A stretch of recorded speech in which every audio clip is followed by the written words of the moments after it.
क्या आपको पता है श्री बांके बिहारी जी के हाथों में बांसुरी क्यों नहीं है और उनकी प्रकटने की कथा क्या है?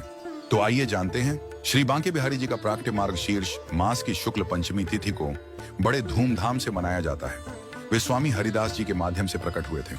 स्वामी हरिदास जी, जो प्रसिद्ध संगीतज्ञ तानसेन के गुरु थे, अपनी मधुर आवाज से श्री कृष्ण के हृदय को आकर्षित करने में सफल हुए। उन्होंने 12 साल तक निधिवन में भजन गाए और अपना पूरा जीवन बिहारी जी के चरणों में लगा दिया, जिससे श्री कृष्ण ने स्वयं श्री बांके बिहारी जी के रूप में प्रकट होने का निर्णय लिया। स्वामी हरिदास जी ने श्री कृष्ण और राधा जी के मिलनसार रूप को बांके बिहारी का नाम दिया।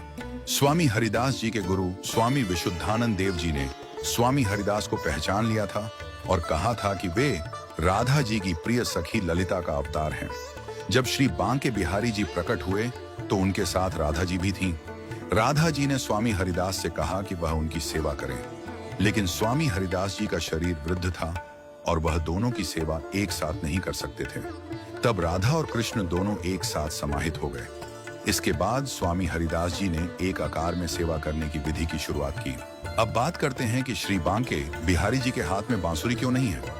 इसके पीछे कारण यह है कि स्वामी हरिदास जी ने उन्हें एक बालक रूप में देखा और यह सोचा कि अगर श्री कृष्ण दिन भर बांसुरी बजाएंगे तो थक जाएंगे। इसलिए श्री बांके बिहारी जी केवल शरद पूर्णिमा के दिन ही बांसुरी धारण करते हैं। एक और रोचक तथ्य यह है कि बांके बिहारी जी के मंदिर में मंगला आरती नहीं होती। सामान्यतः भगवान के मंदिरों में सुबह सुबह मंगला आरती होती है, लेकिन बांके बिहारी जी के मंदिर में उन्हें जल्दी नहीं उठाया जाता। यह कहा जाता है कि रात को रासलीला करने के बाद भगवान को विश्राम दिया जाता है और इसलिए उन्हें सुबह जल्दी नहीं उठाया जाता। केवल जन्माष्टमी पर उनकी मंगला आरती की जाती है। आपने देखा होगा कि श्री बांके बिहारी जी का रूप त्रिभंग होता है, जिसका अर्थ है कि उनका शरीर कमर से टेढ़ा और चरणों से मुड़ा होता है। बांके का अर्थ है टेढ़ा और बिहारी का अर्थ है आनंद देने वाला। उनकी मूर्ति में एक विशेष आकर्षण होता है और इसे देखने के लिए भक्त बड़ी श्रद्धा से आते हैं। अक्षय तृतीया के दिन ही भक्तों को श्री बांके बिहारी जी के चरण कमलों के दर्शन होते हैं। इस दिन उनके पूरे शरीर के साथ साथ चरणों के दर्शन भी संभव होते हैं। मंदिर के गर्भगृह के सामने पर्दा लगा रहता है ताकि भक्तों की नजरें भगवान के चरणों से न टकरा जाएं। एक दिलचस्प कथा भी है कि एक भक्त जो भगवान के दर्शन कर लौट रहा था, भगवान के प्रति अपने प्रेम में रोने लगा।